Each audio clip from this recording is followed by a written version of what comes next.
Hey everyone, and welcome to my first Ironman progress video. I got motivated to start playing an Ironman account a couple months ago as I was nearing the end of Max, my main account, one call away, who as of this video has only 20 levels to go until 2277 total level.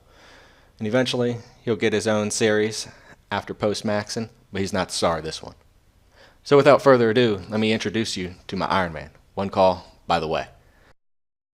Here's his stats as of the start of the series, and like I said, this has been a couple of months of playing dual accounts with the goals of maxing my main account and maybe one day this as well.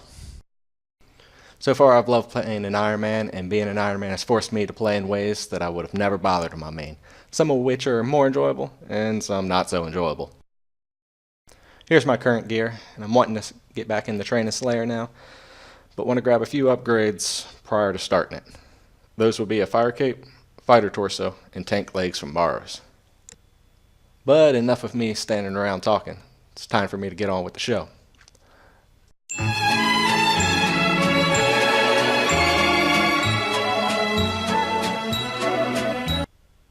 Before I go off and kill Jad, I wanted to get two improvements, the first of which were to get some enchanted diamond bolts. The bolts themselves are a significant improvement over broad bolts as they give 5 more range strength, and more importantly, their special attack has the chance at ignoring Jad's defense. I had all the levels and supplies already ready to make the bolts, except for smithing, just needed Dwarven Stout to go ahead and finish off the level. And here we come in, finishing off the bolts. Alright, so here I am making some botanical pies, which will give me a 4 herb lore boost, which will be more than enough for me to go ahead and make some ranging potions, which will make it a little bit easier to kill Jad. Alright, so here's the setup I'm going in with. I have no idea if this is the right amount of food to pot ratio, as I've done this on my main plenty of times, but as a main I've had armadillo, legs, chest piece, headgear, a blowpipe, and just overall much better gear than this. So we're going to go ahead and give it a shot, hope for the best.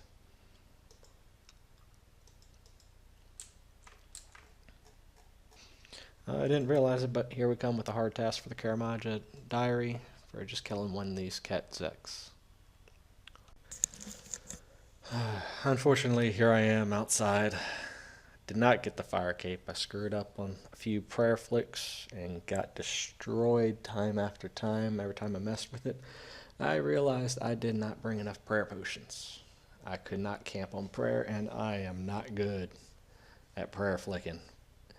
So, I'm going to go ahead and gear up, re-get some supplies, and try this again. Alright, so here I am, back going for round 2. Made some needed changes. Got 6 more prayer pots. I brought some strawberry baskets, since these heal 30 and sharks only heal 20. I found out last time I screwed up, didn't have enough prayer pots, and I'm sitting here trying to flick the mage from round 35 to 45, and I got absolutely destroyed.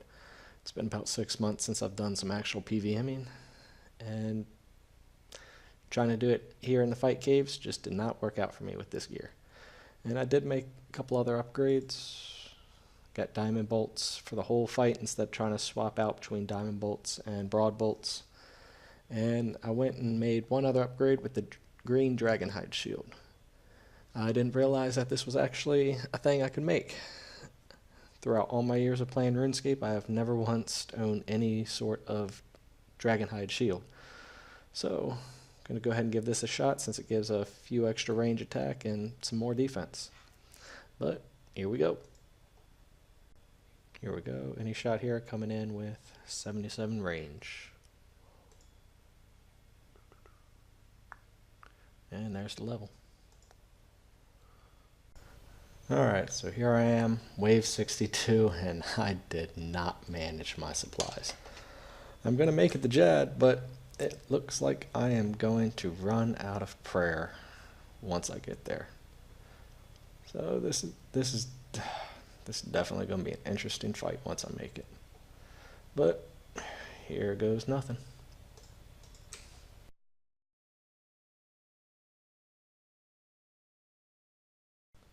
I'm going to go ahead and voice over this as with no food, no prayer. You know how this story ends.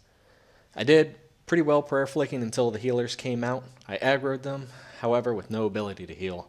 I had to hide them behind Jad. And as you can see, I tried running around him instead of taking a risk and going under, which was not working, and ultimately I died yet again. I decided it's time to take a break from Jad, do a herb and birdhouse run, as all Ironmen should do, and reevaluate what I should do now. While I want the fire cape right now, it would be best to come back once I'm on a Slayer task for him and can use an imbued Slayer helm for the bonus damage. In the meantime, however, I could make some other upgrades by visiting the Six Brothers in Mauritania during Bar's runs. Alright, so here I am going hunting for Bar's gear, and here's my current setup. Went ahead with a few mage items, going to use the Ivan staff, upgrade it, use the helm with Netisnianat to get prayer boost, dragon plate legs for a little bit of tank gear. I actually do have infinity boots already, and I'll be using Castle Wars to bank. And I do have Mauritania 3 diary done to get the legs, and for Aaron I'll be using quick range switch. Ah shit, forgot the spade. Back with the spade, grab one from over here, and here we go. Eventually, I'll want Arams and Corel's tops and bottoms, but this hunt was for tank legs. I figured Torax and Durok's legs would be my best in slot legs for quite some time, if I could obtain them. However, after looking up the stats, I found out that Varroc's skirt offers slightly less range defense, but more importantly, it offers 4 prayer bonus, making it the item I want the most. So here we go. Here we go, chest number 6 on the account. Hopefully we get something here. Nope. Chest number 7 coming in.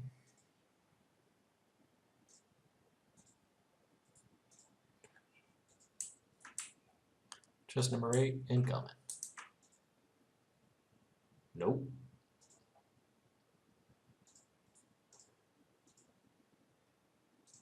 Here we go. Chest number 9, I believe it is, incoming. And nothing. Chest number 10, nothing. Not too bad though. I'll take the runes. Chest number 11 incoming. I'm calling all runes. Not even. That is terrible. Chest number 12 incoming. Nope. Here we go. Lucky number 13 incoming with something big. Nope. Incoming number 14. Nope. Number 15. Nope. 16. At least I get enough death runes to cover the cost. Alright, chest number 17. The drop rate being 1 out of 17. This one should be guaranteed money.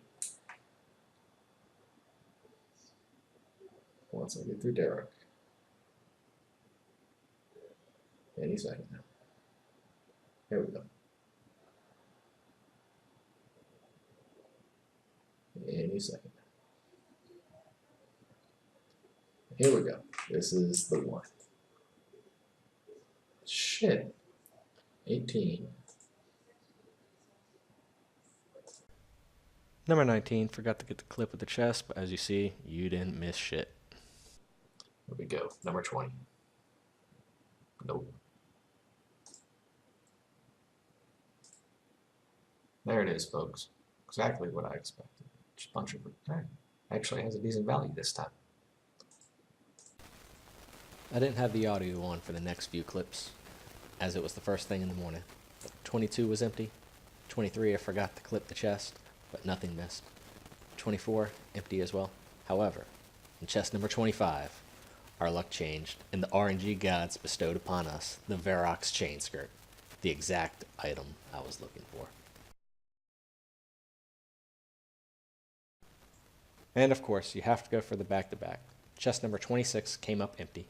Nonetheless, we came out of bars on the first day with the tank legs I was searching for. So I'll chalk that one up as a win. So things didn't go as originally planned in the fight caves. I'm not quitting on the fire cape. I'll make my way back.